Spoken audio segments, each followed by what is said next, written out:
On the Twitters. The Twitters. The Twitters. Nothing pressing on the Twitters. I'm going to have to use her desk to crack open this beer. She ran away with the bottle opener. So it is what it is. Can you see recording when it's recording? Yeah. Okay. So I don't need to give you a cue it. I always thought I needed to tell you, but No, I can see it just pops up. I guess that makes sense. That would be weird to record it and not tell the participants that they're being recorded. Yeah, probably. It's Yeah. probably a little illegal. I think that's probably illegal. Definitely Yeah. in some states. I think it's illegal in I think California, you can't record a conversation without giving somebody consent. That's like why every time on a podcast, one of these LA comics, they'll be like, "Hey, we're recording a podcast." They're like, say it real quick at the beginning. Yeah. Hey, we're recording a podcast, just letting you know. Yeah. Where did you put the bottle opener? Did you just take the thing downstairs and then put it downstairs? I mean, I can just use your desk. No, you can't. Use your teeth. It's not paper. It is paper. Oh yeah, it might crunch right through this. Basically paper.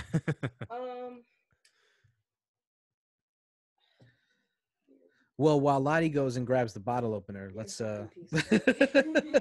Sure. What a start. Let's get into this. You want to just say what we got, what we're drinking? Sure. You want to get into what we're drinking? Sure. I knew there was one up here. There it is. Tell us. Nice. I got the bird. I like the bird one. It's a good one. It's a quality wine bottle opener.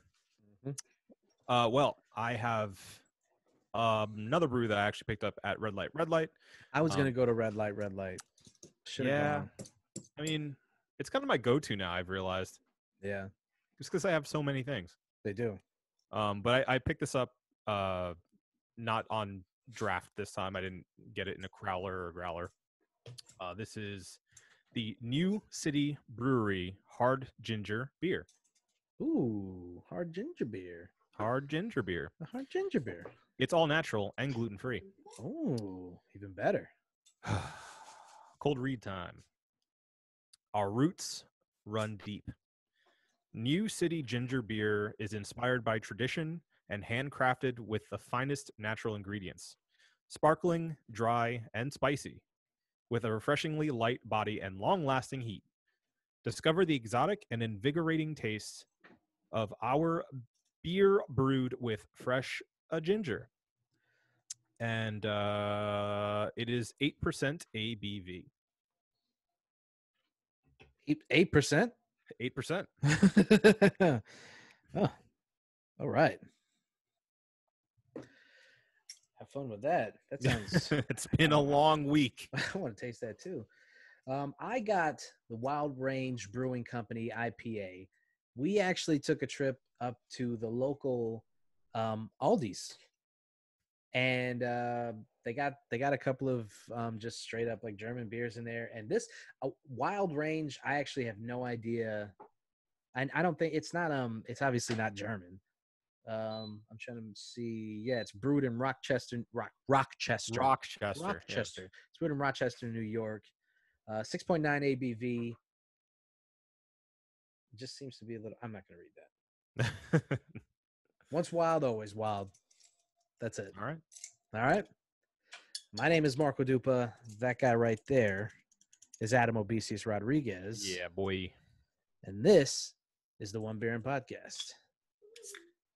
Ugh. Oh, God. That was such a fucking piss poor thing. You know why? Because it's a fucking twist off. Oh, come on. You'd think.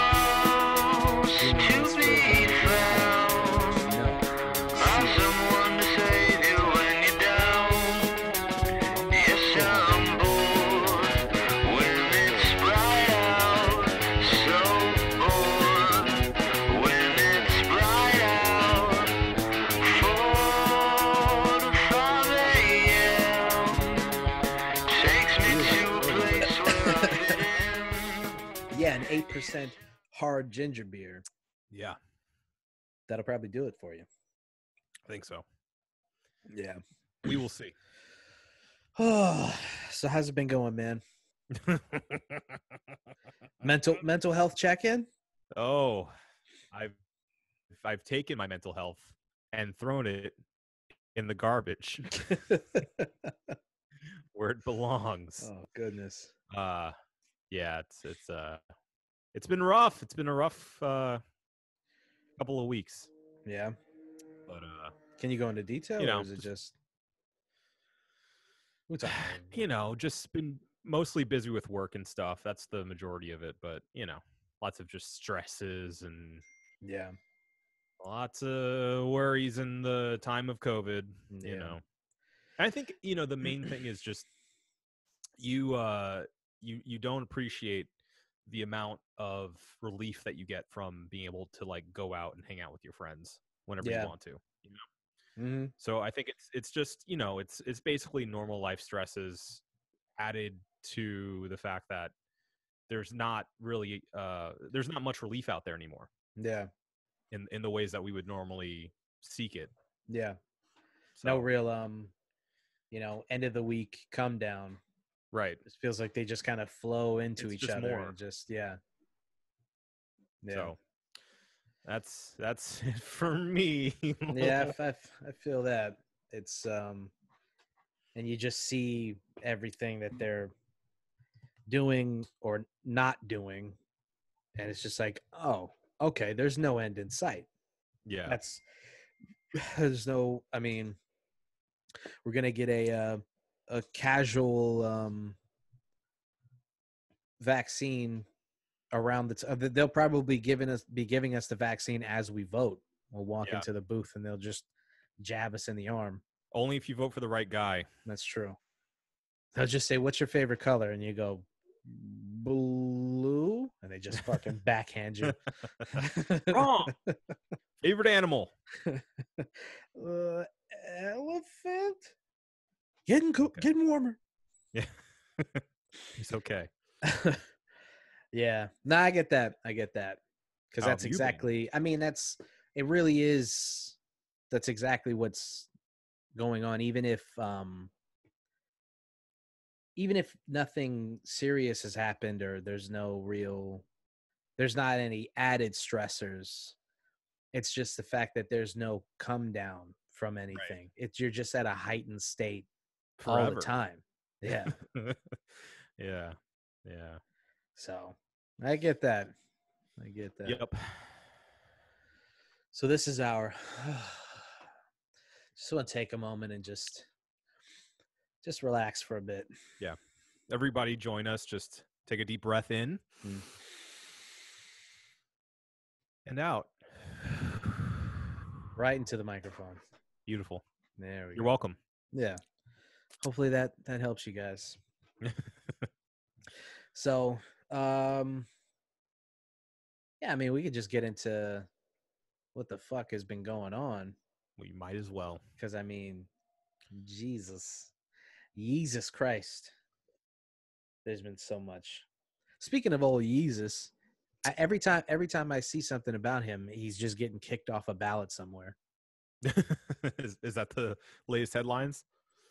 I mean, it feels like it just feels like every state is like either suing him or already kicking him off a ballot. Yeah. I think he's only been able to register for like a handful of states, and I think even those are just,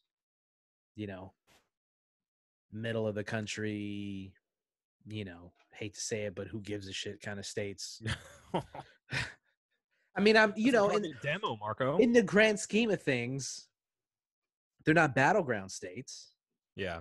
So if he's going to be on like 3 ballots and it's fucking, I'm not going to say any states because I'm a moron and I don't know all of the battleground states. I just know that we're in one. And yeah, I mean, he's not going to get on more important because this is a purely symbolic gesture now. Because it's literally impossible for him to even make a dent. So that's what I was about to ask you was why do you think he even persists at this point? What's the point? I mean, to try to take a dive into the psyche of Kanye's is a scary thought even before all of this. So I think it would be I think it's a symbolic thing, but the symbolism is, if there is some deeper meaning behind it, it's lost on me. To be honest with you, at this point, I don't know. I'm trying to speculate on what the reason could be, because you look at these interviews, the Forbes interviews, and he did some latest interview where, you know, the last one was, they kind of not confirmed, but he didn't deny that he was running a spoiler campaign. And so it's like, but I just refuse to believe that he's running this campaign solely to help Donald Trump. Right. Because on the other hand, he also said that he doesn't fuck with him anymore, which is, at this point, it's like, whatever, man. You know? I mean, he's I'll give him credit. He's flip-flopping like a politician. So He's got that down. Yeah. He's already worked that into the strategy. Money, and he doesn't really truly believe in anything. Yeah. So perfect. He fits right in. Yeah. I don't know. I just see sometimes I'll see people that I respect, and they, you know, they're still giving him props, and I'm just like, maybe I'm just blind. I just don't see it. I don't get the dual meaning in some of the stuff that he does. I get that there's a part of it that, you know, he just wants to. I mean, I do think that there is a part of him that truly just wants to help and do good. Mm-hmm. But I think that is a part of him that is the same as the part of Darth Vader that's still Anakin. Like, there's still good in him, sure. So there's still hope? Yeah. I mean, I think there's always, for a person like that who spent, you know, the majority of his career and almost his entire life being somebody who, you know, fought for the things that he fought for and was taught by the people that he was taught and the influences that he has and everything, and done the things that he's done. I think for sure there's still that nugget, but like I said, it's like, who is his Luke Skywalker? Is it Chance? It's not Chance. No. No, I mean, but you know what though? I say Chance because Chance is the only one he's the one who stays on Twitter caping for him. Yeah. Every time he does some shit, he's like, hey man, I don't know, you know, it's still Kanye. And it's like, dude, we're looking at the same guy. It's not, I mean, and then when he gets proven wrong, he's like, yeah, you know what? You're right. You guys are right on that one, yeah. I fucked up on that one.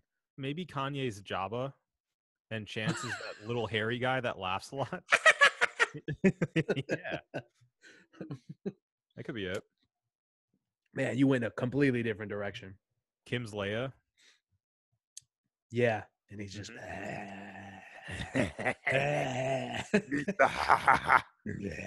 solo. Yeah. I watched that the other day. Disney Plus only has the George Lucas just hack job of a original trilogy, and it's the originals basically don't exist unless you download them illegally. Yeah. Which I'm kind of disappointed. You would think that Disney Plus, the machine that is Disney, would be able to go, come on, George, give us the goods. Yeah. Let us have the. I know it's coming. It's coming. I think it's coming eventually. They're going to do like a super digital remaster where they'll put all 9 movies together, and the original series will be the OG 4K. Oh, I know I'm kind of scatterbrained on this one, but did you see? This is completely off the mark, but Francis Ford Coppola is doing a noted winemaker. He's doing a 4K recut of Godfather 3.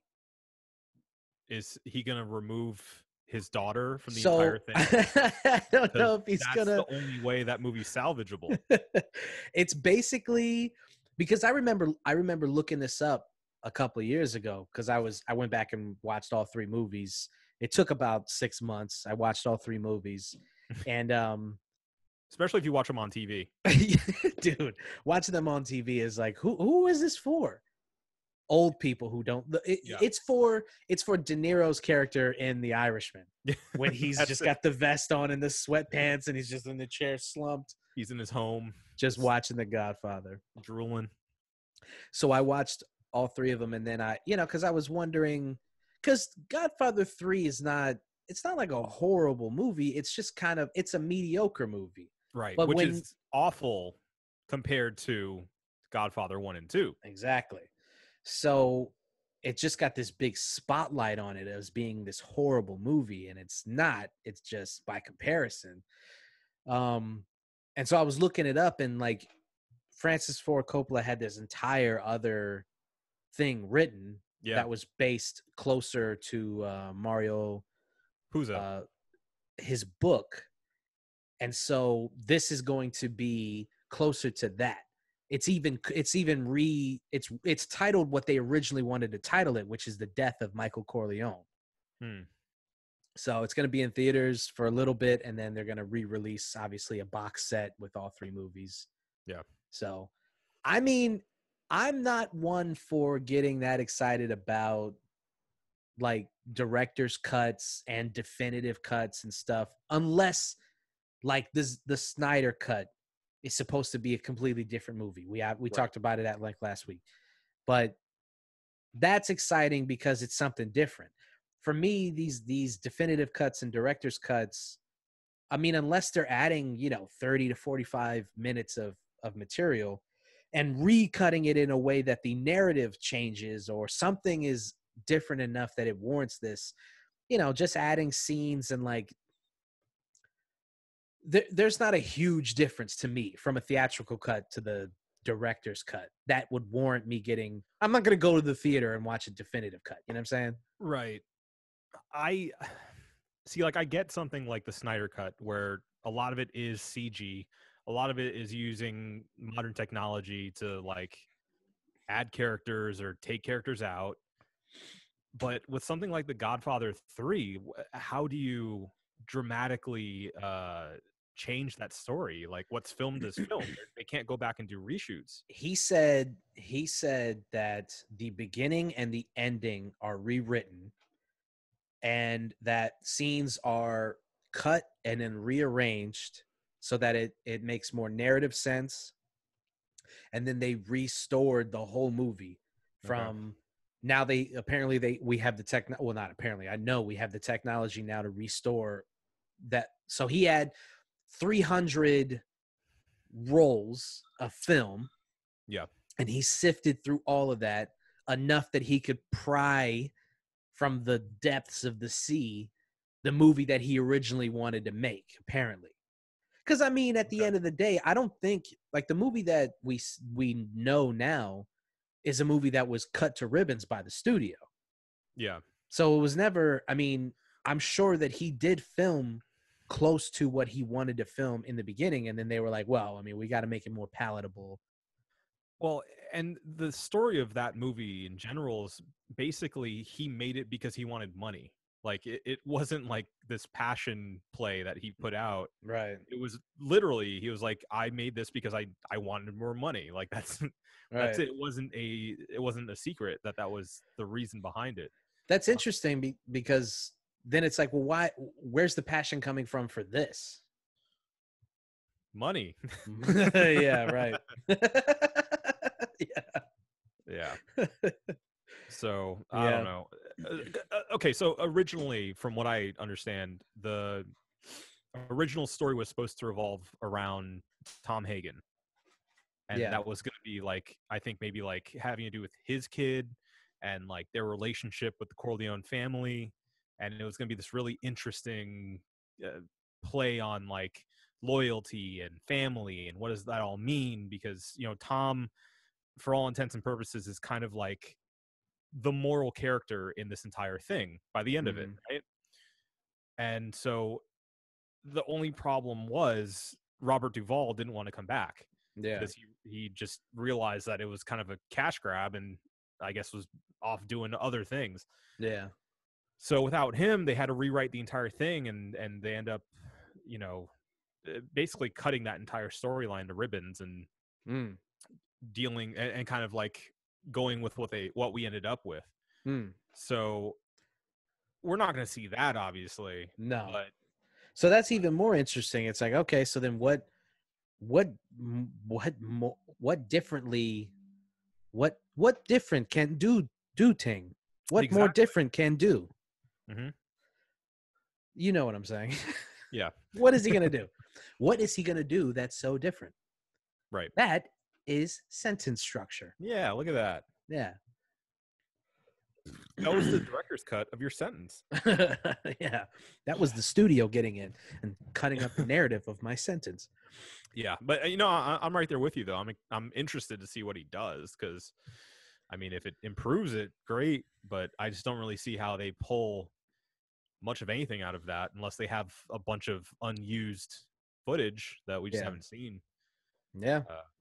So Gonna be interesting. we'll see. Did you see We'll see. Stallone is re-editing? I think Rocky 3, Rocky 4. 4, 4 is with. the Russian. So it is Rocky 3 because the 3. robot's in 3. Yeah, Yeah. with Clubber Lang. Clubber Lang, Mr. Yeah. T. Uh-huh. He get more pipe than the plumber in bed. I said he. I meant to say she. his secret relationship with Paulie. Yeah, I wouldn't be surprised, honestly. Yeah, so we're gonna go back and we're gonna really get in touch with her. We had this homoerotic narrative, this subplot. Speaking of movies, though, did you see that the Batman is now delayed yet again? Yeah. What's funny is the rumor was like some fucking production idiot tested positive for COVID, and it's like, it was Batman. It wasn't just some guy. It was the guy. I saw a tweet that was like, well, yeah, I mean, the most important part's not covered. Right. He's got the opposite mask. Yeah. I love when those rumors swirl because you've seen it on different movies where they're like some production assistant or some boom guy got caught COVID and it shut the whole production down. And it's like, you really expect me to believe that some fucking guy who holds a mic, no offense to sound guys and boom guys, they're very important to these films, but you really think that they're going to shut down an entire multi-million-dollar movie for fucking Sally in fucking at the snack bar? Like, no, that's no. There's no way that's happening. It's always someone super important that they don't want to disclose because obviously, liability and their reputations and all the other consequences that go along with it. Right. Which makes me think, like, unless it was Robert Pattinson who was like, look, you got to tell people. It's interesting that they came out and said that it was him. Yeah. They didn't have to tell us. It could have just stayed some idiot producer or something caught it, and that shut the whole thing down, right? Craft services. Right. I said Sally at the snack bar. Her too. No, I couldn't think of craft services. And so I was like going off and I'm like, fucking at the fucking Sally. snack bar. Yeah. Because that's what they have on these movies. These Snack $1 million bars, yeah. movies, they have Firefest sandwiches at the snack bar. But yeah, so that movie, they just started filming it again and then immediately had to shut back down. Yep. What the fuck was he doing in between filming that they Who were like, knows? yeah, go off and have fun, come back? Like if I don't know, man. I don't know. Oh, and The Rock. You saw The Rock, right? Yeah. Yeah. Him and his entire family apparently had it. Yeah.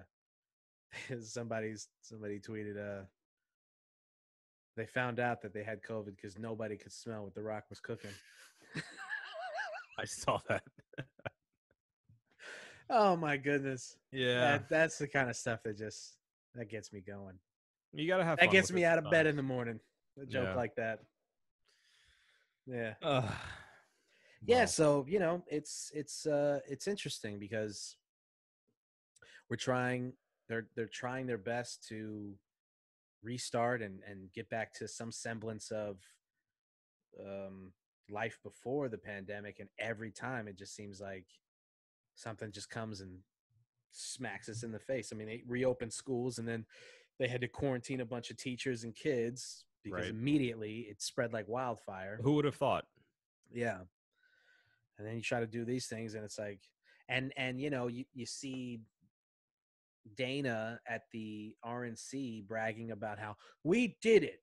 We brought sports back and now all the sports are back and it's thanks to us and it's thanks to Donald Trump. And it's like you're conveniently leaving out the fact that you've had multiple pay-per-views that you've had to change last minute because Right. of COVID. Multiple championship fights that you've had to change last minute because of COVID. And it's like, look, man, all credit due to them because I'm a huge UFC fan and I'm glad that I can turn on the TV, you know, on Saturdays and see these guys doing what they love to do.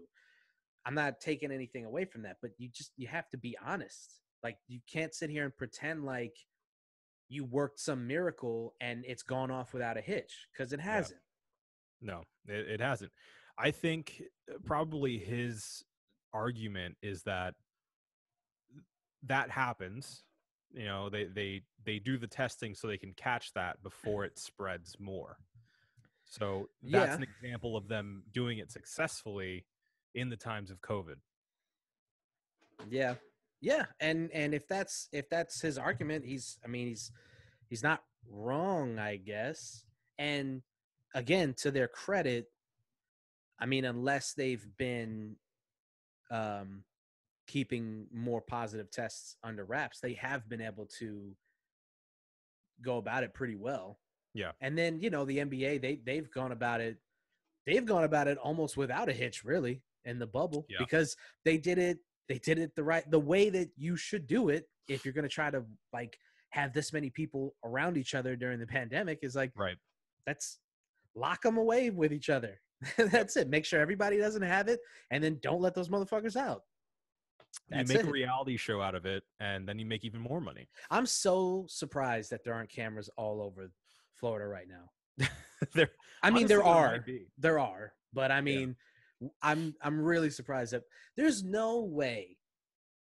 And if this is not the case, what a missed opportunity. There's no way that there is not at least 3 different film crews who are filming for the Bubble documentary that's going to come out. Bursting the bubble. Yeah. The NBA during COVID. I mean, if they're not doing it, wow, what a missed opportunity. Yeah. Where's 30 for 30? Right. Get them on the phone. Where's Bill Simmons at?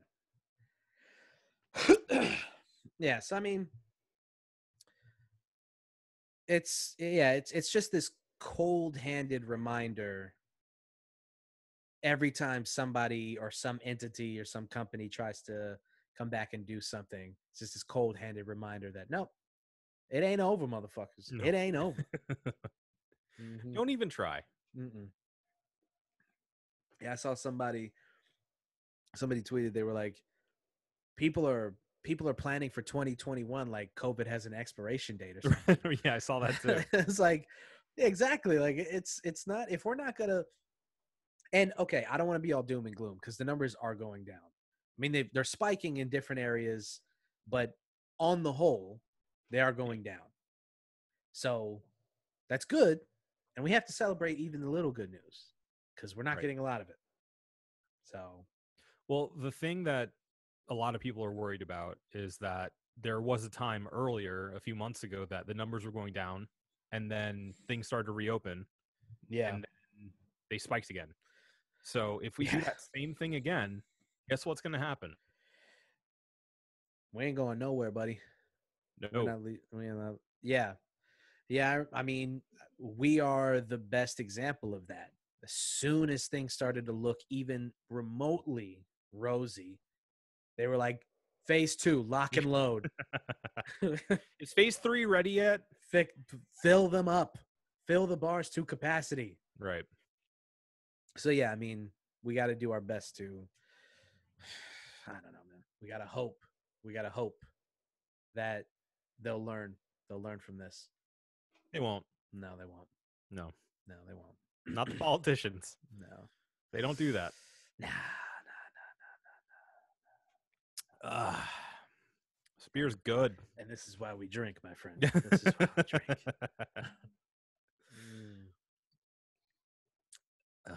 Ooh, buddy.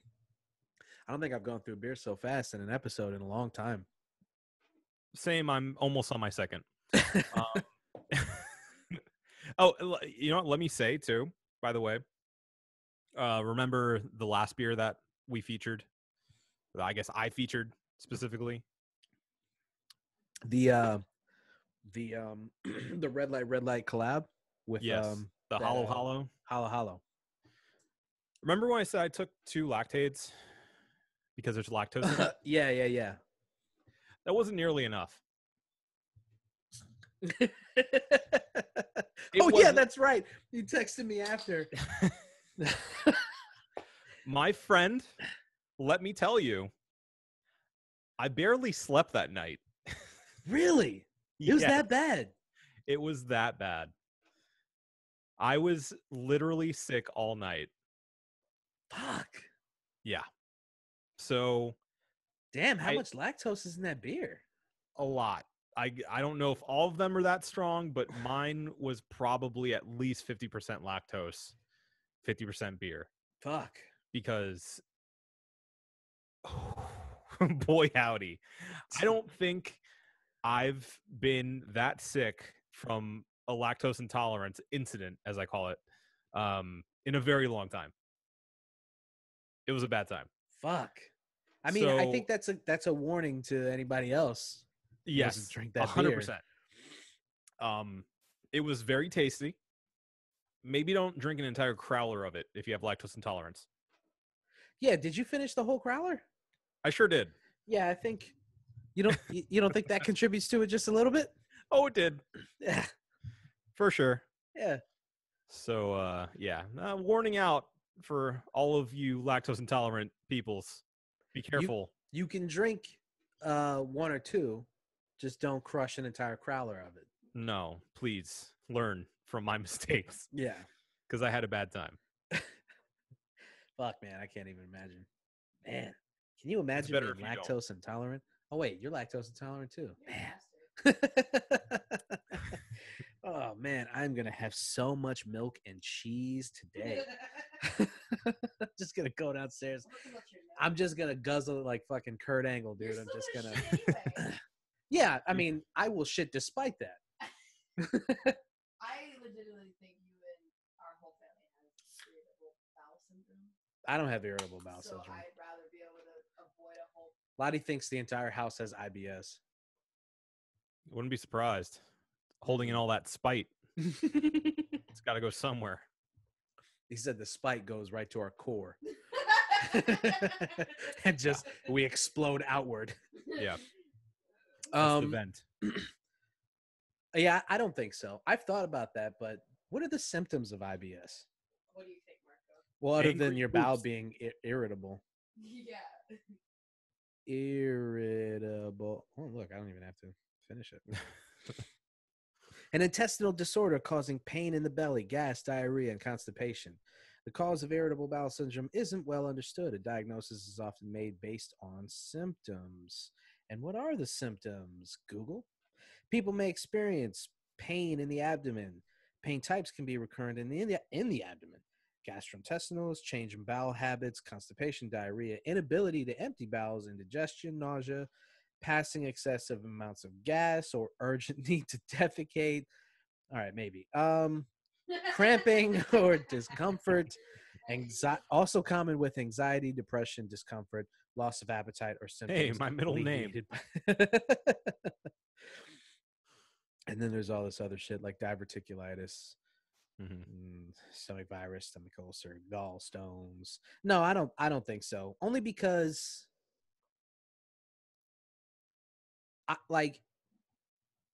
I'm never at a point where there's never not a external force making it so that I'm, I have to take a shit or something. You know what I'm saying? Like Right. there's it's not just the fact that like I ate something and then had to run to the bathroom. It's Yeah, always it's not like usually a surprise. right, exactly. I know what I'm getting into. Yeah. We go to Bang Rock Street Kitchen and I'm like, I'm gearing up for tomorrow Of course. because I want this in my body now. I want it now, and then I'll deal with the It'll consequences hurt later. Yeah, it's fine. Live for today. Yeah. I miss Bong Rack. Yeah. He looks like he's thriving out there in It does. I'm happy Thailand. for him. So shout out to Dylan. Shout out to Dylan. Shout out to the boy Dylan, crushing it. And I like the artwork that he uses. Yeah, for like his menus and his pop up kitchens and stuff. it's very like Asian pop art. Yeah. It's very. It looks authentic. It's got this cool like vintage look to it. So smart, cool shit. I like it. I like it. I like it a lot. Kind of keeping with the theme of awful movie news. I guess it's not really awful, but the Star Wars theme, I guess, if you will. John Boyega, that boy's been chirping a lot on Twitter and on Instagram. And we love to see it. Oh man, I love every minute of it. Every time that dude decides he wants to tweet something telling a Star Wars fan to go fuck themselves, I mean, an angel gets its wings, in my opinion. I love it. Yes. And it's all kind of come to a head now because he did this long form interview for British GQ in which he kind of went into detail as to why he's so frustrated with the series and why he's so frustrated with Disney and why he's happy to put all of that shit behind him. And it's pretty revealing, man. Pretty revealing when you look at revealing, but not surprising. No. When you look at the movie series, when you look at how, everything that he's been saying over these past couple of months, but basically he felt like his character was just moved to the side to make way for Adam Driver's character and Daisy Ridley's character. Yeah. And you bring in, he felt like the characters of color were brought in as basically just set pieces, even though they were advertised as big parts of the movie. Mm-hmm. And he feels like that was done with a sense of calculation. Yeah. And like it was done after the fact. Like there were bigger plans for all those characters and they were just kind of patched out, basically. I mean, so let's go back in time for a second because there's a lot to kind of parse from everything that he's been saying. But let's go back to when The Force Awakens was first being advertised. Right. The first, I remember this clearly. The first thing that you see is this pan of a desert area. It's nothing. It's dead quiet. And then into frame pops up John Boyega's character. Mm-hmm. Black guy in a stormtrooper outfit is the first image you see of this new series. Right. That to me, as a half black person and as just a person of color, seeing not, as much as we love Han Solo, we love Harrison Ford and we love Mark Hamill and everybody else, representation matters. And you've seen that with this. You see it with, obviously, Chadwick Boseman, which we'll talk about later. It matters. And so when I saw that, dude, I lost my fucking mind seeing that shit. It was incredible. And then when you look at the way that he's advertised, and this is kind of what he was talking about. You fucking chill out. I'm making a point here. Are you talking to a dog or your sister? Yeah, I can't tell. Both. Okay. She is a dog. Anyway,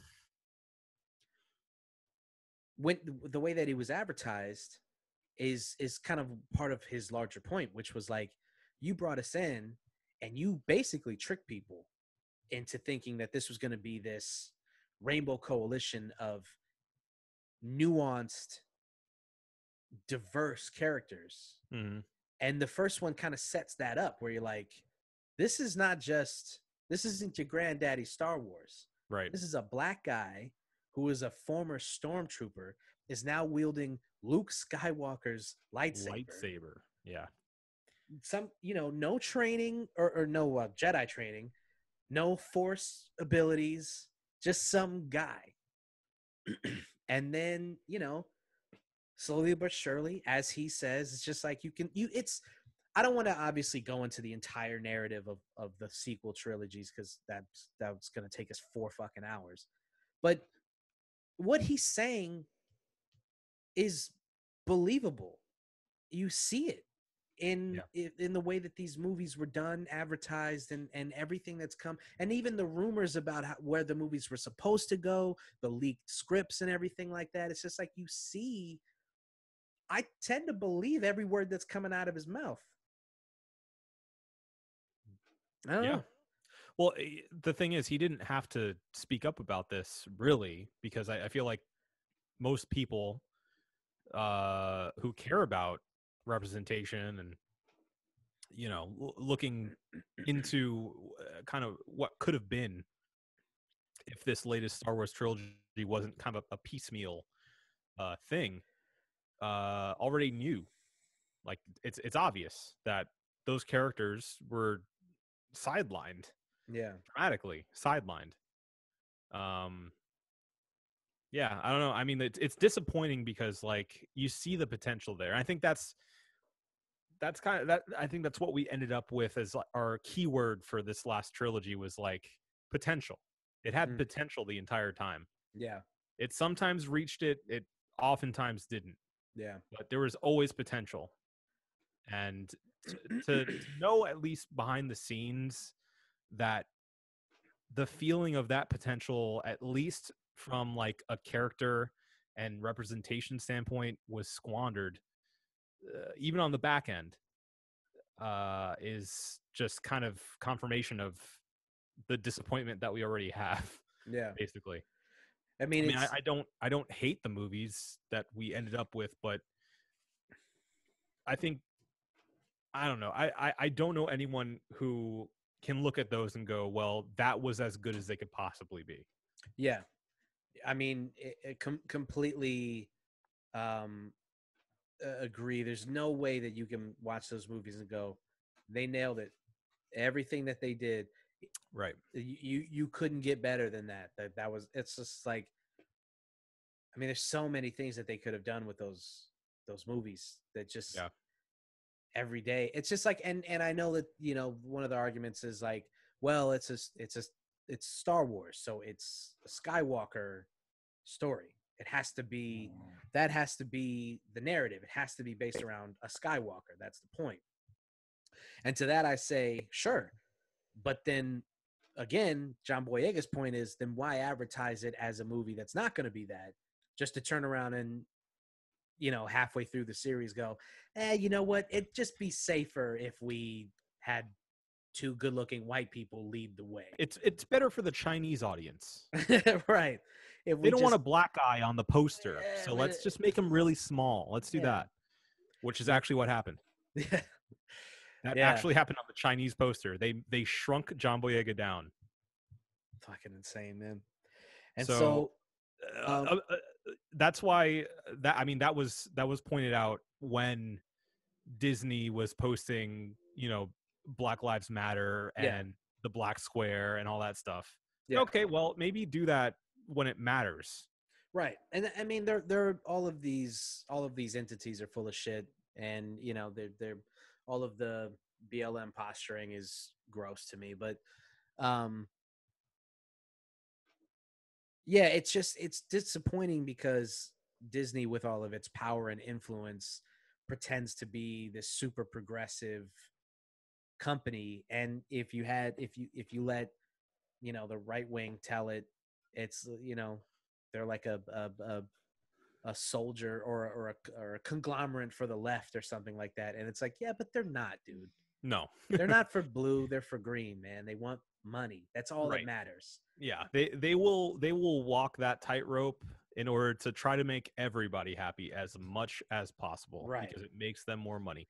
Right. And something that came to mind when you were talking about people who were saying, well, this latest trilogy, it didn't focus on these other characters because it's supposed to be the end of the Skywalker not series, the Skywalker saga is the word I was looking for. Then why did we have nuance in characters like Han Solo? Yeah. The original series, like that's a complete bullshit response. Like, Yeah. the original Star Wars trilogy is known for having this incredible cast of side characters that we care enough about, even in the brief time we have with them, because they're so well developed, Right. and they're so interesting, and there's so much to, like, to unveil about them. I mean, like, Han Solo, say what you will about the movie, but he got his own spin-off backstory movie. Yeah. So, like, I think it's a complete crap response to this entire thing, because honestly, I mean, I feel like John Boyega's character was one of the most potentially interesting characters of the entire group. Yeah. The idea of having a former stormtrooper who turned, and not exploring that any more than they did, is just, It's a crime. insane. Yeah, it's insane to not have, like, any kind of, like, I don't know, some kind of issue with his conscience for being part of essentially space Nazis, Yeah. and just be the squeaky clean guy all of a sudden, and not have nightmares about the atrocity he's seen, or, like, have some kind of conflict of interest, at least at Yeah. some point, where he knows that the stormtroopers aren't this just group of faceless bad guys, but there are good people in there too. And how do you come to terms with the fact that, this group of evil is made up of human beings? Yeah. Would be interesting to deal with. I mean, Even on a the parallels between real life, wartime regrets, child soldiers, the possibilities are literally endless with what they could have done with his narrative. Yeah. And not only that, dude, I know that there's like this growing voice on the internet that is like, The Last Jedi is criminally underrated. It's actually the best movie in the series and one of the best movies in the entire series. And people hated it because, dickhead Luke Skywalker. People didn't like that and stuff. Right. And the first time I saw The Last Jedi and I saw all these people afterward defending it, I was like, you guys are fucking stupid. This movie sucks. Mm. And then I went back and rewatched it, and it still sucks. But there is definitely something to that argument. Definitely. I rewatched it a while ago, and I remember talking to you about it and saying that in rewatching it, I grew an appreciation for it. Yeah. I'm not like, no, it's not one of the best of the series. It's not. I mean, it's not the best of the latest trilogy, let alone the entire series. Yeah. The entire saga. But there are parts of that movie that are legitimately interesting and thought-provoking and do interesting things. And, we've talked about it before, but I feel like anything with Kylo Ren really is a strong point of this entire saga. Yeah. So there's a lot of that they play with, and obviously, like, really cool visuals and stuff. But I don't know. I mean, like, I'm less mad at it. I see a lot of mistakes that were made, specifically like comedic relief that we don't need at any point, and just dumb decisions made that are clearly out of place when you're getting into the story, and you're like, just cut that out. Yeah. Cut that 5-minute little segment out. Just do that, and it works great. Yeah. But yeah, I mean, I think it deserves better than it got. I think I feel like I'm even more mad at it having gone back and rewatched it because of the potential. I think The Last Jedi has the potential to have been the best movie in the series with the questions that they raise and what Ryan Johnson was trying to do with it. He failed, but I don't think that it's his fault necessarily. I think he was trying to do something really interesting. I think he was trying to ask questions that Disney and Lucasfilm and George Lucas were afraid to ask in the series. And a lot of fans didn't want answered Right. But So at the same time, I do still feel like he just kind of took liberty with some of the characterization of I mean, I'm one of those people who's like, Luke just wouldn't have done that. You know what I'm saying? Like, because I went back, you know, I over the course of like a week, I just fell into watching the entire series again. Is this what you do now? You just find series and just watch them? Yeah, pretty much. This is all I Alright. got. This is all I got. Fine. It's something. And when you rewatch it, there's no amount of time in a man's life that I think they unless they don't give enough backstory as to what happens between 6 and 7. Yeah. That would get us to a point where Luke is this person. His initial mistake of even having that momentary thought of killing Ben. Right. Even that, I'm like, he just wouldn't have done that. He just wouldn't have done that. And when you can't get over that thought, the whole narrative comes crashing down. Yeah, because it's suspended by the disbelief that you have to create because we don't know that story in between that time period. Yeah. It's suspended by that disbelief of Luke by the end of the original series isn't this guru, essentially. He isn't this, like master that he's supposed to be. He still has all these doubts. He still has incredible flaws if he's even considering murdering his nephew in his sleep. Right. Like the amount that we have to get over our I guess fandom of the character, but also the character that we were given to begin with. Yeah, I don't think it's so much fandom as an understanding of who is presented to us. Yeah. Like Now, that's the guy that you know.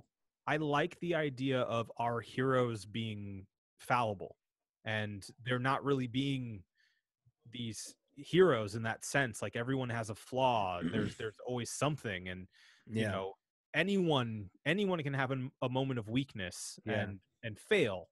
And because of that, Luke decided to abandon everything, the Force and everything else. Yeah. That's an interesting idea to me.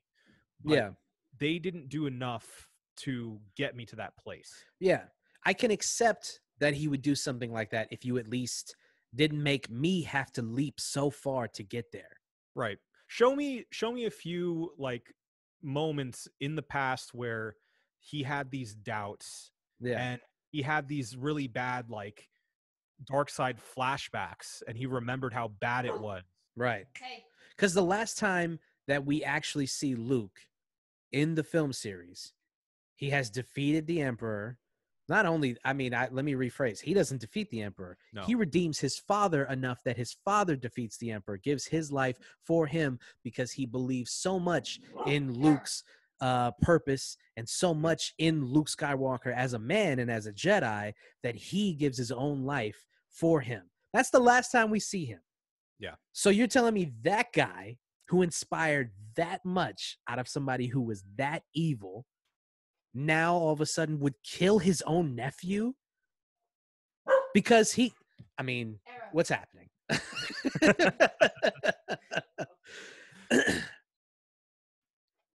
He said the reason is he has a Force vision of all of the darkness that's to come with Ben. And that's where he has that moment of weakness where he's like, I need to take care of this now. And but he has to see the same thing within Darth Vader, his own father, and he still sees that good. And if Ben has enough good in him we got to get off of this, but if Ben has enough good in him to have this redeeming story arc after murdering his own father and thinking he killed his own mother in the beginning in Right. The Last Jedi, and he still has enough good in him to turn around and defeat the Emperor again. Right. You're telling me Luke couldn't see that? It just doesn't make any sense because it was bullshit. Yeah. Okay? It was fucking bullshit. It was an idea. It's a good idea. It's a really good idea, executed poorly. But anyway, Correct. let's get back to John Boyega. He's how we got to this place anyway. I would like one day for us to just have a Star Wars off. Yeah. Where I we mean, just- we did talk about it a lot in the Yeah, past. but now, you know, we both have gone back and rewatched it. We talked about, we went back because we went back and talked about the prequel trilogy. Yeah. And well, having- we also didn't we do a one reel in on like all of the newer ones? No, No? no, Not even the because last one? no, we did do. I think for the Last Jedi. What's up? Not for fuck.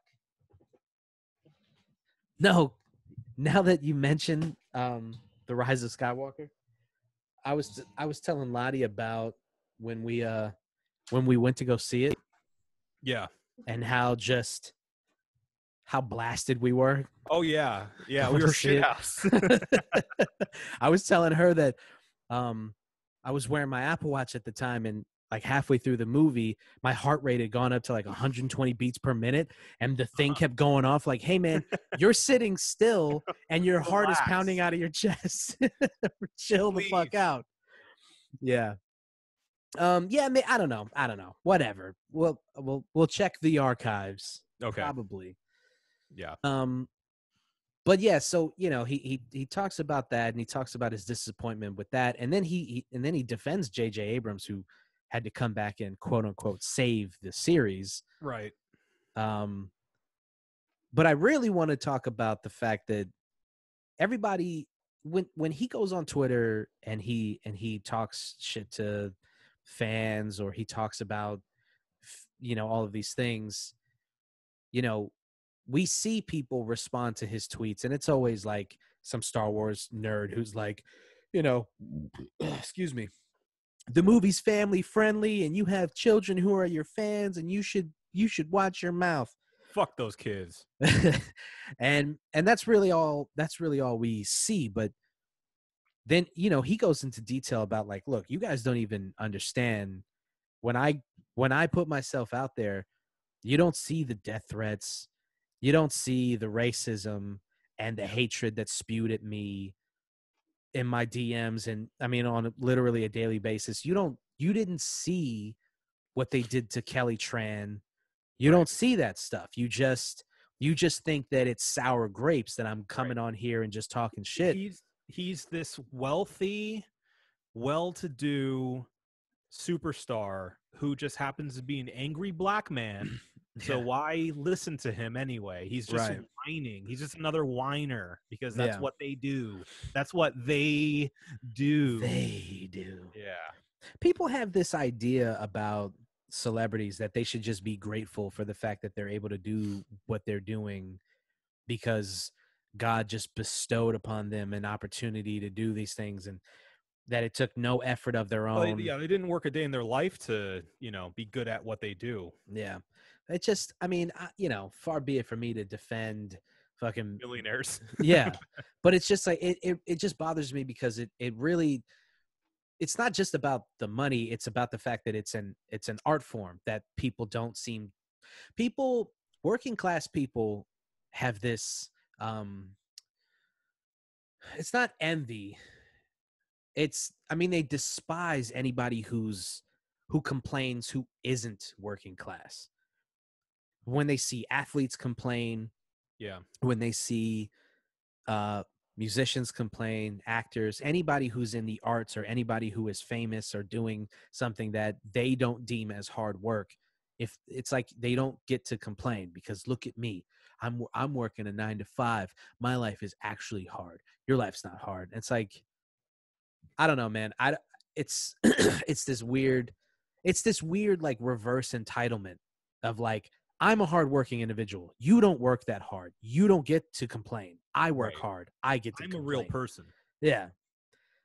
So I don't see that universally though, because I feel like a lot. Because I mean, most people know John Boyega doesn't come from like some wealthy family. He's not a trust fund kid. He came from the shitty side of London. You know, I don't like, think most people know that though. have I you think heard him speak? I mean, I like think he's yeah. like a normal guy. I think if you know his story or if you care about him, yes. But if you're just a Star Wars fan who just happened to now you know who he is because he's in your favorite movie, I don't think a lot of those people even care where he came from. They're just like, Right. it's a black artist complaining that he didn't get enough screen time. But Ooh. it's like a logical fallacy though, because if he was just a rich guy, the things that he was complaining about wouldn't matter to him. Yeah, He right. wouldn't care about representation. He wouldn't care about other cast members of color who didn't get to see like a full arc of their characters Yeah. or the But potential of the character scene. it's in vogue to complain about race right now. Didn't you hear? It's the cool Didn't you thing to do. heard? Didn't you heard, son? Haven't you heard? That's what I was going for. Haven't you heard? And then didn't you heard? Right. That it's the thing now to complain Right. about race, no matter what the situation is. Of course. So Why do you have that's to make why he would everything do about color? that's, I mean, it is what it is, bro. But yeah, no, you're right. You would think that if you even took a second to think about who you are, who you're angry at, you would understand that like this is a guy who he worked as hard as you did. He just worked at a different thing. Right. and that thing His afforded route- him this His opportunity. route got him to Hollywood. Yeah. Sorry, yours didn't. And I mean, it's just a lot of people look at it like, now that you've got that opportunity, what are you complaining about? So what? Your character didn't get the arc that you wanted him to get. You're still in Star Wars. Will you stop complaining?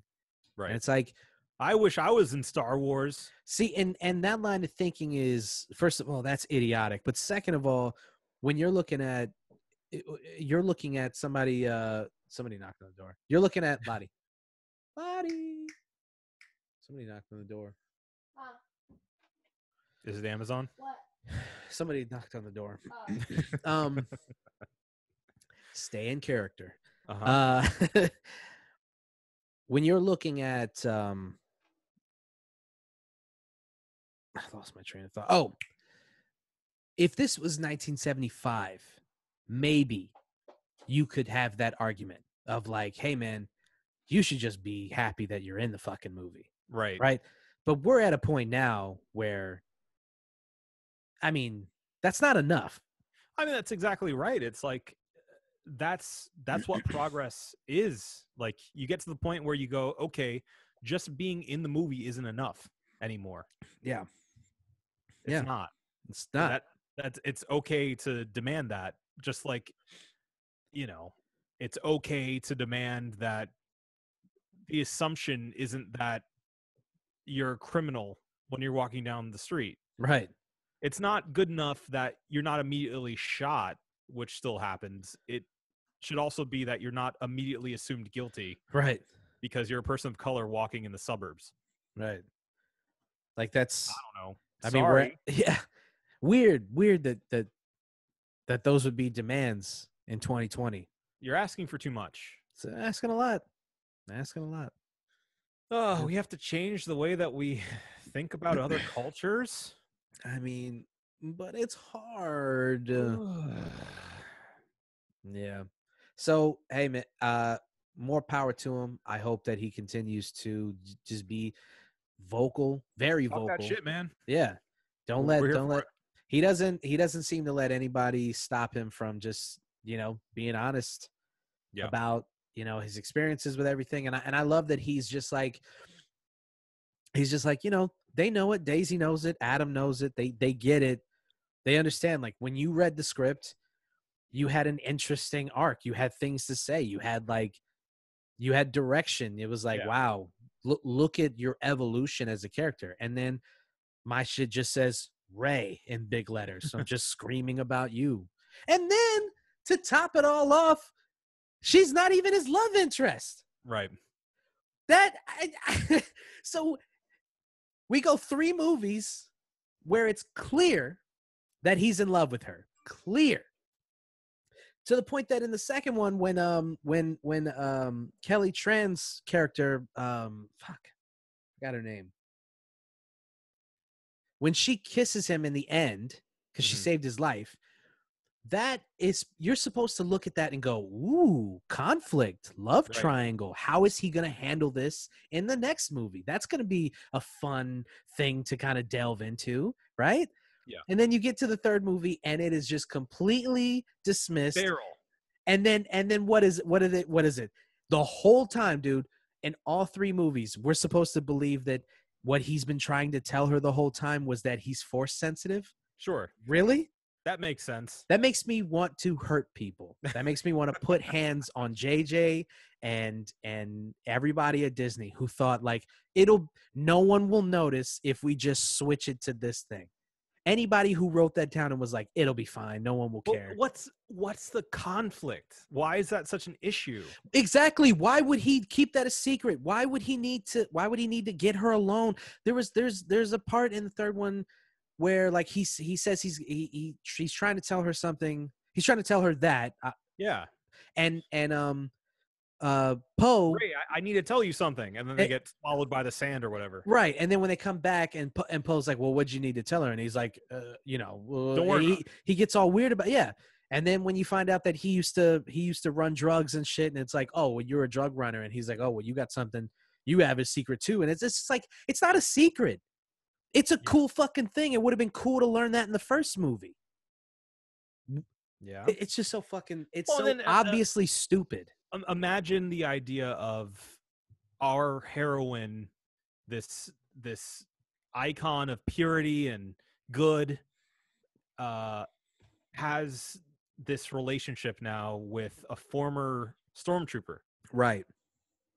And if the galaxy truly is beyond race and beyond color, because there's aliens and all kinds of weird, I mean, you're falling in love with green half octopus women and shit, like that race just doesn't matter. If that's truly the case, right, then their love interest wouldn't mean any, like, not that it wouldn't be meaningless. It would be meaningful for us, but for as the audience, right, in that universe, it would mean nothing. No, it wouldn't be a blip. No one would care. Or her being gay or anything like that. It wouldn't matter. Yeah, or because what was Oscar Isaac? He tried to get Poe to be gay. Right. He brought that to them, and they were like, no. We're gonna keep far too many toys to sell. We're gonna keep you sexy, and we're gonna keep you in the corner, and then you're gonna make sly jokes at the woman who never shows her fucking face. Right. We're just gonna throw you a love interest in the middle of the third movie, just so you can flirt with somebody, so everybody knows that you're not gay. Relax. Straight. He's not gay. Okay? Yeah, it just, this is why when I watched the whole thing, I was just like, it made me angrier than watching it originally because of the loss of potential. And we're back on Star Wars again. And dude, that nerd rage, it comes out, baby. That nerd rage, man. I think we gotta get out of here. Yeah, we do. We need to get the fuck out of here. But before we can end this episode, well, wait. Did you want to talk about the Mario thing first, or? Sure. Yeah. Let's jump into that real quick.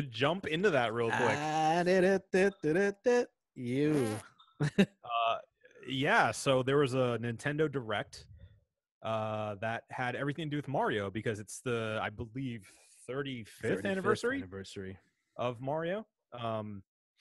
So they Nintendo unveiled a few new plans, which included, I found out today on my Switch, that they included on their virtual console, as long as you pay for their online services, you get a bunch of SNES and NES games.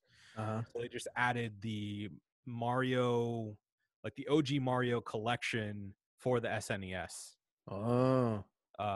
So that's awesome. Yeah, so basically you're getting that, you're getting Mario 64. Yeah, that was recently announced as a pack now that you're getting for all the 3D Marios. All the major early 3D Marios. Sunshine, Galaxy, 64. And 64, right. So they're finally getting that all out as a pack for $60. You can buy it at retail, or you can just pre-order on your console itself, which I did. Yeah, obviously. But the interesting kind of wrinkle to this entire thing is that it's only going to be sold for a limited amount of time. Oh, so that has a lot of people theorizing Nintendo, man. That after that period of time that they're going to sell it as a pack, they're going to chop it all up and sell them individually for more money. Fucking Nintendo. Lottie. Yes, what? You need to buy this pack on your Switch before it goes away. Pre-order it right now. You need to pre-order. It's basically this Mario 35th anniversary. Say less. She said say less. Yeah, it's how much is it? $60. It's $60, it's retail. She put the Switch back down like maybe later. What is it? How I find it? It should be in the virtual store. I have to pre-order it. Yeah, it's not out yet. It's Super Mario 3D All-Stars. Super Mario 3D All-Stars. Okay, what is it? You can just find it later. You'll find it later. Yeah, you just have to search for it. You can pre-order it right now on your Switch. Oh man, I kind of want to buy a Switch. IGN.com, it says a press release explains that the game will receive a limited physical release and will seemingly only be on sale digitally until March 31st, 2021. Okay, I got enough time. Yeah. Yeah, it'll be on sale for a while. You don't have to rush, Lottie. I'm already on it. Well, yeah, that's fucking exciting.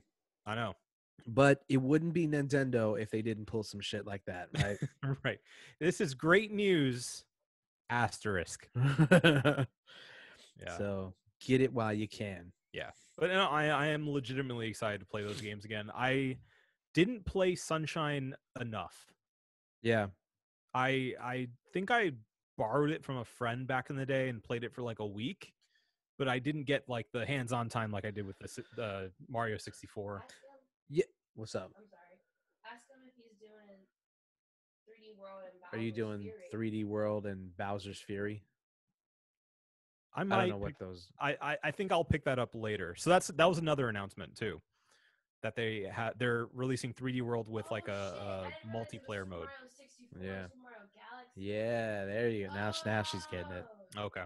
Is Super Mario RPG in there? No. Disappointing. Yeah, you know what's funny is I did the same thing where I played Sunshine I played it for a little bit, but I didn't like go in on it. And so whenever anybody brings it up as like one of the greatest games ever that Nintendo's produced, I'm just gonna have to take your word for it. I mean, I don't doubt it because Galaxy is incredible. Odyssey is obviously incredible. 64 is the greatest. So I there's no reason for me to believe that the second one isn't. Yeah. But I'm just gonna have to take your word for it. Well, people say I get my that hands on it. Sunshine's kind of like a weird 3D Mario game. Like it has its own mechanics and it's like pretty unique as far as the setting and all that. Yeah. So I'm interested. I'm very excited to play it. Yeah. Well, yeah. I mean, yeah. If you guys have a Switch and you haven't heard this news, fucking jump into the virtual store. You know what I'll do with my PlayStation is every couple of days or so, I'll just jump into the store and just see what they're offering, like what they have on sale, whether the deals and stuff. Dude, I just got God of War for $20. And I've just been dumping hours into that. Incredible game. Oh, it's so good. Oh, dude. feeling of throwing that axe and calling it back and grabbing it. It's just a thud. Uh, You just uh. can I spoil something? It's not a huge spoiler, but I need to spoil this. Okay, spoiler warning. Minor spoiler warning for God of War. Yeah, if you haven't played it yet, the new when the way that they get your blades of chaos back into your hands made me want to cry almost. I was so just like, because best. so I'm thinking like, Whole again. huh? You feel whole again. Yes, exactly. Because when I heard what the game was about, I'm like, okay, Norse mythology, that's a dope way to reintroduce the character while also keeping him familiar to all of us who played all the games. Mhm. But I missed the Greek mythology of it. Right. And then more and more they're hinting at like, oh, this isn't, because when you look it up, everyone always says it's a soft reboot. And I'm like, okay, sure, I'll accept that because I'm such a fan. I'll accept that it's a soft reboot, but it's not. No, It's a direct sequel. right. And the more and more that they hint that this isn't Kratos meets or Kratos in Norse mythology, this is our Kratos meets Norse mythology. Right. That they throw him into it, and the more and more I started to put that puzzle piece together, I was just like, Yes. this is so cool. It's that moment is, I don't know if you remember in Unforgiven when Money, Clint Eastwood's character, when he finds out that they killed his friend and he's been sober this entire time. Yeah. He's been talking about, I don't drink anymore. I had a bad time when I used to. And then he hits the bottle and walks back into that town with his guns loaded. Yeah. That's that moment. Yeah. You just go, this moment, he's doing it. Let's go. Yeah, it's that get hype moment for sure. Yeah. Oh yeah. And then you just walk out of your house and you just swinging them like it's fucking PlayStation 3, and you're just like, oh, everything you remember. Good. Yeah. Yeah. So that was. It's a great game. It is a fantastic game. Oh yeah. I can't get enough of it. So, but yeah. I've been mainlining Final Fantasy VII. Yeah, I've been seeing you play it a lot. I'll be honest with you, man. Like the combat I'm not that big a fan of it. It's so funny you say that because I started off that way, but now I'm a huge fan of it. Really? Yeah, I've gotten the hang of it, and I feel like I've started to understand like how it blends RPG with action combat. Yeah. And like having it's like it's almost the best of both worlds. I think I would still prefer one or the other, like having more of like a just complete like combo based action system like in Devil May Cry, or having Devil May Cry, or having it completely old school, which you can choose, by the way. That is an option. You can make it just turn based. You can, yeah. It's the classic mode. Holy shit. You pick it as like the difficulty. It's like classic, easy, and medium, or whatever it is. Yeah, I'm not doing that. Yeah. But it's really grown on me, and I've been enjoying all the customization and like upgrading weapons and all the classic staples of a Japanese role-playing game. Yeah. With a bit more of the action that we're used to for more modern games. Yeah. So you get the satisfaction of hitting the button at the right time, but also you have the strategy of being like, okay, I'm going to use Cure now, and then get my other character in my party to attack while I heal up everyone else. Yeah. Like that kind of strategy is involved still. And having to find the weaknesses, all that kind of stuff. It's grown on me a lot. Do you feel like this one of my biggest problems with the combat is not feeling the enemy until it's too late. So for example, you'll get surrounded, for instance, and there's not enough of a haptic response, if you will, that lets you know that you're in danger until your health is like all the way down. Like you'll just be getting peppered with machine gun fire, and I'll be slicing somebody up in a corner, and I'm getting peppered, and I can see the little number, but it's going 5 6 5 6 7 7 5 6 7, and I'm like, I'm not really concerned with it until my HP is at like 20, and then I'm like, Your oh screen fuck, starts flashing. And, yeah. yeah. Do you get that, or am I crazy? I got that early on, but the more I strengthen my characters and learn block is important. That helped out a lot. And you get things that help you out, like block and evade and all that kind of stuff. And I mean, like, at least for me, curing is fundamental. So you're gonna lose a lot of health from what I've realized. So you just have to make it so you have support characters that you set up, and then attack characters, which is a very classic RPG thing to have to do. Yeah. So I like that. I like that I can set up Aerith as my, my cure all for everyone, and she sits in the back and just does magic spells the entire time. And then I use Cloud as my tank essentially, and boost him up for all the physical strength and defense. And Tifa, does all the like quick in and out attacks and can back me up with some kind of she's like my middle ground character where I can use her for magic and physical attacks. So it's I don't know, it's grown on me a lot, and it has to do with the fact that there is so much strategy behind it. It's not just button mashing. You know what I just realized in this moment? Yeah, that. But this is the exact reason why it's grown on you and it hasn't grown on me. Those are the kind of games that you like. Right. I have zero interest in that kind of strategy of the game. Yeah.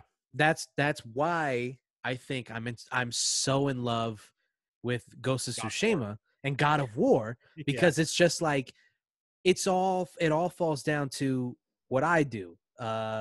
Dodging, blocking, evading, counterattacks, all of that stuff is like I'm literally like it's when we used to play Fight Night, for instance, I got really, really good at counterpunching and combos. I would just beat the shit out of people, just head movement, bob and weave, and then come up and just whap, whap, whap, whap, whap. I would put people down. But if I ever played with somebody who understood how to counterpunch and how to block, I was useless. They were just, I just had no idea how to deal with somebody who was like, I'm going to play the game the way you're supposed to play it and not just smash people to bits. Right. I was Mike Tyson and everyone else was Muhammad Ali. Right. You're more of a feel guy. Mm-hmm. You want to be able to just feel exactly when you're supposed to hit the block and all that stuff and counter, as opposed to like planning and strategy. Mm-hmm. Yeah. That's exactly it. Well, I get that. I think you should give it another shot once you're done with God of War. It's going to be a big change of pace, but I think it's worth it to at least for the nostalgia of everything, because I've been loving just being in that world for this long. Yeah. And getting like a deeper view of that early part of the game. Like I wish it was the entire thing now. I played it for like 18 hours. Like I wish it was like the entire Final Fantasy VII game, with how in depth and how deep they get with just the early stages of the original game. It's super cool. Apparently it's only a quarter of the original game. Yeah. That's insane to me, considering how much you can do in this one. And I know we were concerned before about them just dragging it out, but it doesn't feel like that. It feels like most of the stuff in there is earned, and it's like it's worth checking out. Yeah. I don't do any of the township stuff. I've done it all. Oh no. I'm sure you have. Yeah. No, miss me with that shit. As soon as they were like, do you want to help out the townsfolk? I was like, fuck the townsfolk, dude. I don't give a fuck about them. I want to get back to the main story. That's why you've got nothing. Yeah, that's definitely it. Don't make me do shit like that. I don't want to do that.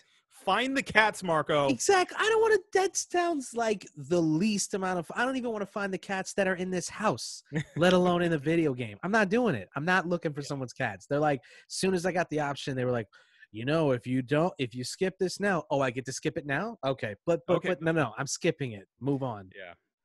Yeah. So Well, I know I'm definitely gonna go back in because come back with a little more patience, and I think you'll have a better time. yeah. Okay. I know what to expect coming into it. Yeah. I've been it would be the fourth or fifth game so far that I've completed during quarantine. I went from not having beat a game in, I mean, years, really. I mean, I stopped playing one-player games. I just stopped playing narrative-based games. It was all sports games or online shooters. And then during this, I mean, I finally was like, let me just beat Uncharted. And it was just like from there, it just was a domino effect. You still got a Jedi Fallen Order to beat, right? I'm so glad you brought that up because there's something wrong with my PlayStation. I have to just give you the game back because it won't let me do it. It won't let me load the disc onto my PlayStation. Every time I try to do it, I get this error, and I've looked up the error, and it's like there's something wrong with your hard drive. And I'm like, okay, cool. I mean, my PlayStation, I don't want to say this too loud because my PlayStation might hear this, but it's been through so much that I am surprised that it's still, I'm surprised that it's still in one piece. Yeah. The other day, I dropped it on my own foot, and I split my foot open, and it was bruised, and I was bleeding. Yeah. So I'm really surprised that I can even still use it, let alone load discs into it. Yeah. So current gen games. Yeah. And honestly, after having watched all of the Star Wars movies again, what do you think was the first thing I did? I grabbed that disc so fast to boot it up and play it. I was going to skip all these games and play Last Order or Jedi Fallen Order. And it just, dude, I tried for like 3 days. That's really too bad. Like, seriously, Very look out upsetting. for a sale because I think you'd really like it. Oh, I'm gonna cop it. I'm gonna cop it immediately as soon as I find it. Even if it's on sale for $5, I'm like, fuck it. It's less than 60. No, as a Star Wars fan, it was one of the best stories, including like recently. Yeah, including the movies. Like it's just a really well told Star Wars story that opens up a lot of new interesting paths. So check it out, and it's a fun game to play. I think it's right up your alley as far as like action games and getting that like feel for the parry and the exact block time and all that is super important in it. So yeah, it's kind of it's a light Dark Souls game. Yeah, that's what I've heard. Yeah. So, yeah, fuck. Just it's so upsetting, man, because it's not on sale and it ain't gonna be on sale. Yeah. It's worth it. I highly recommend it. All right. Well, I think that's all we got. Yeah. All right, but before we review the beers, we do have to just mention Chadwick Boseman because not only, the fact that we're talking about representation in movies, we're talking about progress, we're talking about Black main characters in movies, and we would just be remiss as a nerd podcast if we didn't mention just how important he was. People don't really understand this because he's one of those guys that was like, he was just there always, Yeah. Like Chadwick Boseman seemed like a guy who I was positive was going to do like 80 movies. He was going to have a career like Samuel L. Jackson where he was just ubiquitous. You just saw him in everything and you're just like, oh, cool. Chadwick Boseman's in this. I'm going to watch this just because he's just so solid of an actor. What he brings to the table is enough for me to at least check this thing out. I was positive he was going to just be immortal, Yeah. Well, it felt to me in everything he did that I've seen of his, that he just he was so close to having, not even so close. He does have this now, but like he could have had such a legacy of movies. I feel, Yeah. that's not just like, looking back fondly at somebody. I just feel like he brought, I don't know, like a very unique personality to his roles. Yeah. It's hard to define because like if you're not paying attention, it can seem almost vanilla, but it was like a calm confidence. Yes. That's That- exact. He was a strong black character without being like a cliche. Yeah. Yeah. So And I think that it wasn't appreciated enough in his time, no. especially for the Black Panther character that could have been played in a completely different way, but the way that he played it brought a real sense of like, I don't know, like good, just like cosmic good to the character, Yeah. and a sense of like of royalty and class. I think are the main things that come to my mind when I think about him in that role. Yeah. And it's hard to define that, and I feel like a lot of people would play that in like a really over the top cliche way, but the way that he handled it, I think, is, especially in hindsight, just perfect. Yeah. That's the way that character should be, and that was the potential of that character that he saw out.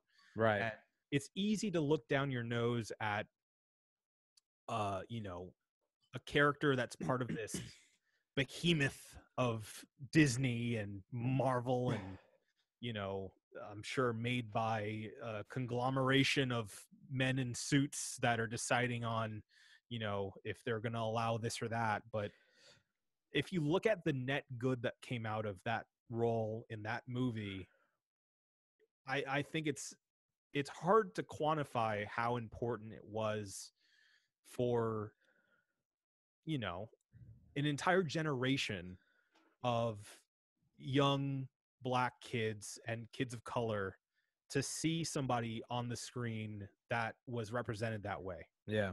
And even if you're not from Africa, you see somebody of color who doesn't look like Captain America but commands that level of respect, Yeah. and admiration.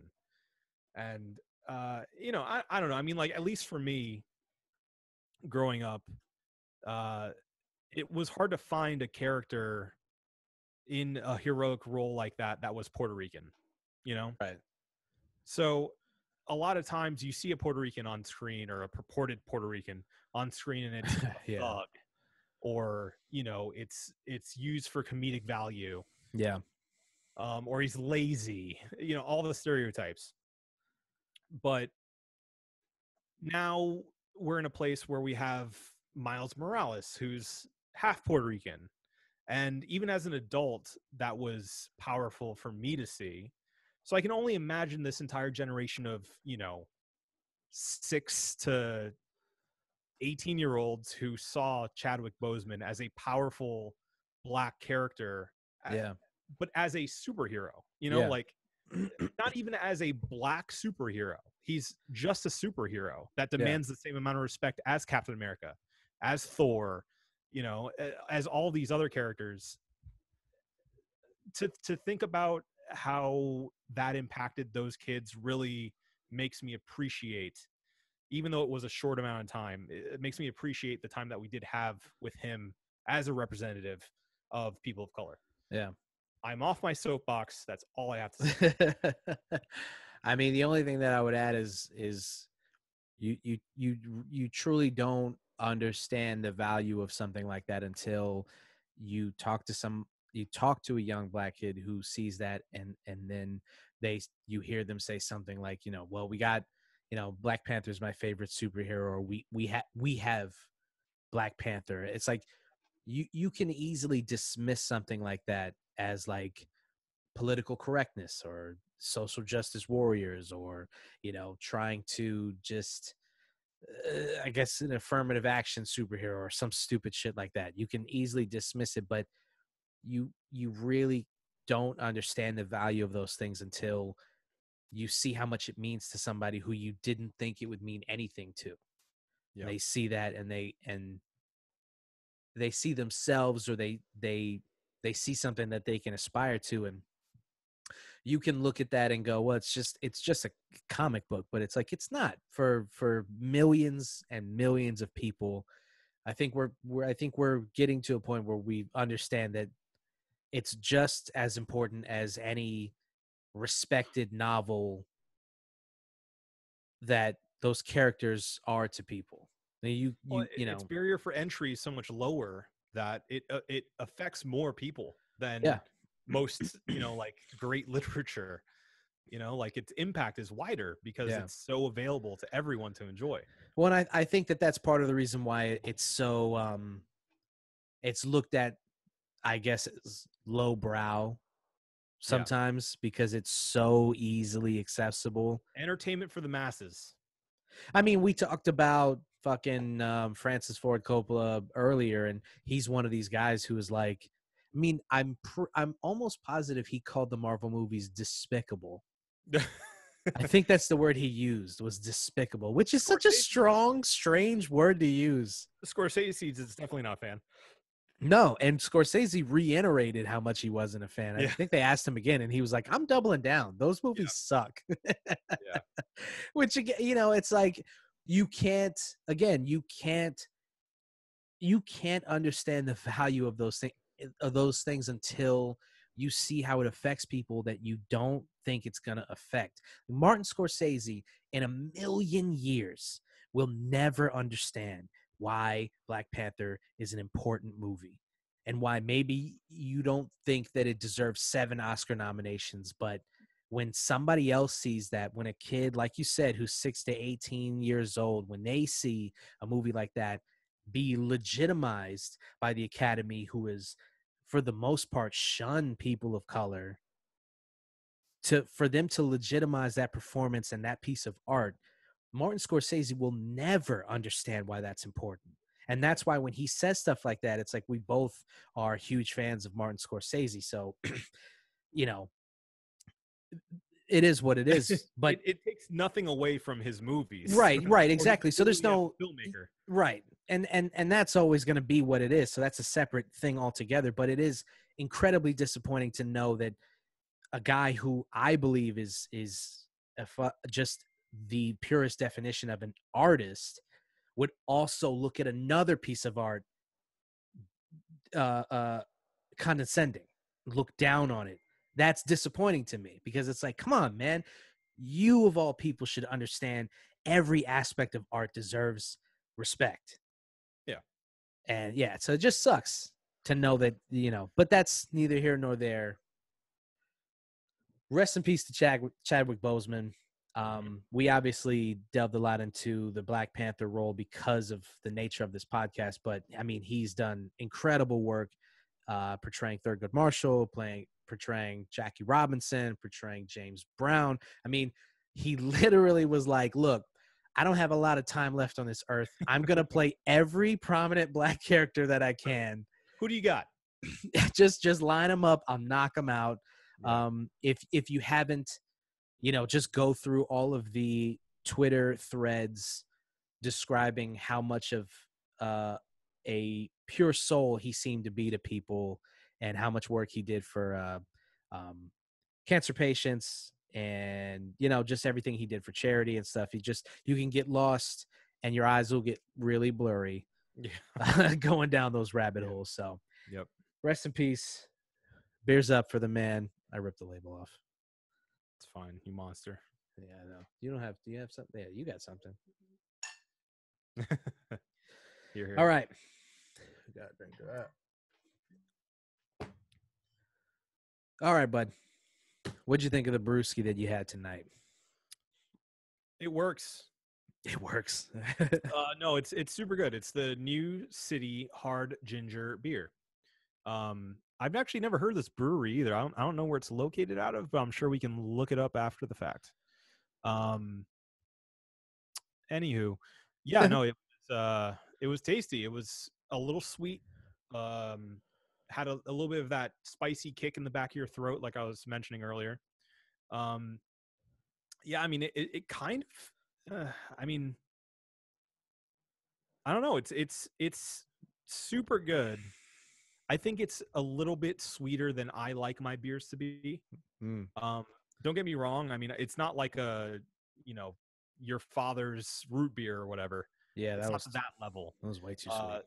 Yeah, no, this is a good balance. But that being said, it doesn't go above and beyond for me to being something like I would, kill someone to get. Okay. But that being said, if you find it out there, I highly recommend it. It's decently alcohol infused, Decently so- alcohol infused. and the flavors are all pretty well balanced. I will give it a 4.5. 4.5. 4.5. Okay. I did the Wild Range Brewing Company, their flagship IPA, it seems to be. First of all, I didn't really say anything about the label, but the label is very cool. I'm always a fan of like I don't know what art style you would call this, but like I wouldn't even know. I wouldn't. I'm trying to think of like a time frame, circa when this would be a It's like popular. a turn of the century like print, Yeah. like newsprint. Yes. Yes. Exactly. That's a good way of describing it. This is this. If you have an Aldi near you, or if you can find this, I highly recommend this. This is a really good IPA. Nice. I was pleasantly surprised at this. Really? You can't have any. Because it's all to me, all to myself. I'm gonna give this a 5. This is a really good. This is really good. You not let me try Nice. it, bro? No, I'm not gonna. I mean, because then I would have one less beer. Are you still talking to Maybe the two dog? less beers. I'm talking to the dog still. Yeah, I mean, it's a flagship IPA. It's not they there's no it's not mango infused and all that bullshit. So it's really just down and dirty. This is our fucking beer, and I think that it's really good. It's Yeah. really good, And at Aldi, I mean, it's probably at a pretty good price. dude. Next, we're gonna spend some time talking about the prices at Aldi. Okay.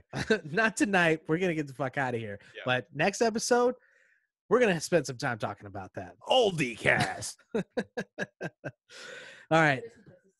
So 4.5 for the ginger beer from who? New City.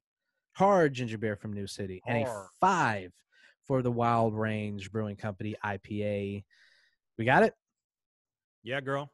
All right. Well, as long as Obesius says we got it, then that means we got it. This has been the One Baron Podcast. For myself, Marco Dupa. For Adam Obesius Rodriguez. Drink some craft beers. Thank you guys for listening. Drink delicious beer. Like, share, and subscribe everywhere podcasts are sold, listen to, watched, yada, yada, yada. Kiss your loved ones.